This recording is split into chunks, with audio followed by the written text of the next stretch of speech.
Pantai Lasem adalah saksi bisu singgahnya ratusan armada pelayaran Cina pada awal abad ke-15. Armada yang dipimpin Laksamana Cheng Ho ini bertujuan untuk melaksanakan misi diplomasi dan membuka jalur perdagangan baru. Tercatat dalam sejarah, Laksamana utusan dinasti Ming ini memeluk agama Islam.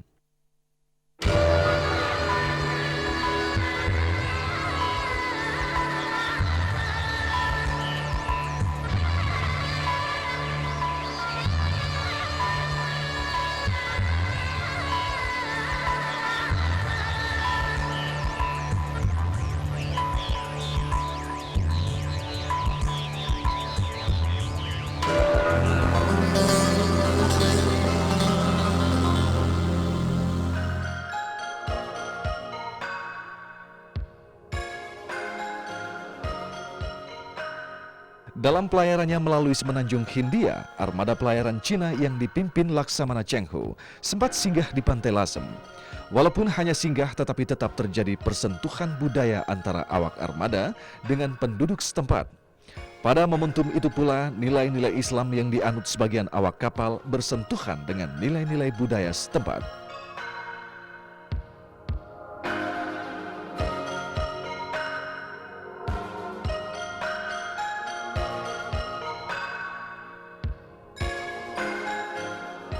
Nilai solidaritas dan toleransi beragama juga diperlihatkan oleh utusan dari Kaisar Yongle ini. Walaupun di antara mereka berbeda keyakinan, para awak kapal Cheng Ho tetap hidup rukun dan hal tersebut tercermin dari pembagian tempat peribadatan mereka.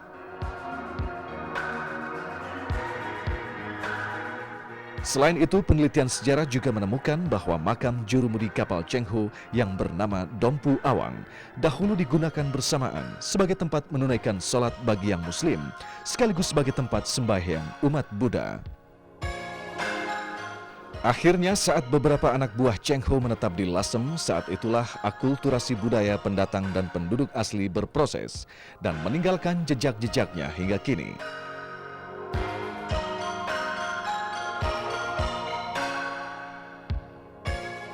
Salah satunya adalah petilasan Cheng Ho yang dalam perkembangannya dibangun menjadi kelenteng tempat peribadatan umat Buddha. Ini adalah bukti toleransi beragama yang tinggi di antara awak armada yang dipimpin oleh Laksamana Cheng Ho.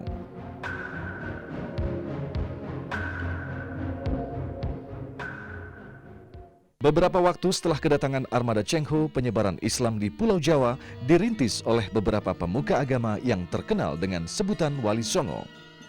Wali Songo dipercaya sebagian masyarakat Jawa merupakan lembaga syiar Islam yang anggotanya berganti tiap suatu hitungan periode. Artinya Wali Songo akan berganti dengan wali yang lain saat masa jabatannya habis atau meninggal dunia. Namun sebagian masyarakat beranggapan bahwa Wali Songo hanya terdiri dari 9 orang yang dikenal masyarakat hingga kini.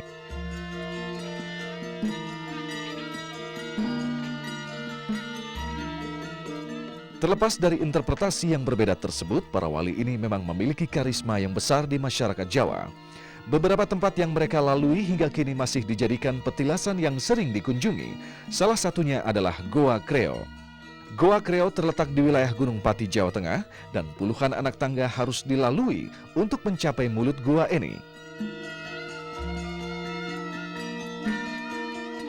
Di sekitar goa terdapat pohon bambu kerincing.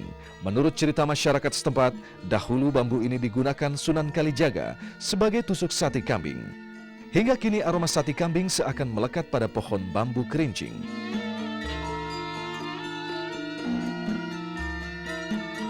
Mitos-mitos yang berkembang dalam sejarah Wali Songo ini tak lepas dari proses akulturasi budaya yang terjadi pada masa itu. Dalam perjalanan dakwahnya, para wali memilih untuk berasimilasi dengan budaya masyarakat setempat yang saat itu mayoritas beragama Hindu. Karomah yang diberikan Allah kepada Wali Songo menjadi daya tarik utama penyebaran agama Islam di Jawa.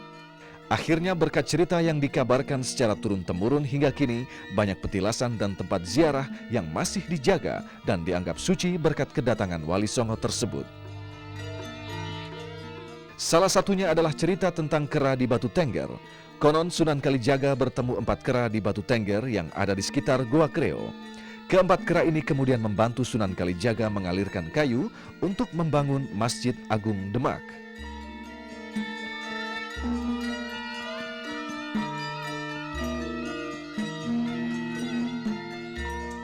Warga yang mempercayai legenda ini menggelar tradisi Rewondo setiap tanggal 3 Syawal. Dalam tradisi ini, warga memberikan makanan kepada kera untuk mengenang jasa mereka.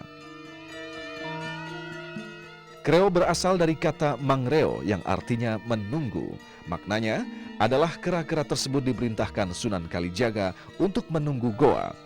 Keempat kera penunggu itulah yang dipercaya masyarakat menjadi cikal bakal kawanan kera yang ada di Goa Kreo saat ini. Sementara itu, tiang penyangga yang dialirkan Sunan Kalijaga ke Masjid Demak kemudian digabung dengan tiang wakaf dari Sunan Ampel, Sunan Bonang, dan Sunan Gunung Jati. Namun kayu milik Sunan Kalijaga lebih pendek 3 meter dari ketiga tiang lainnya.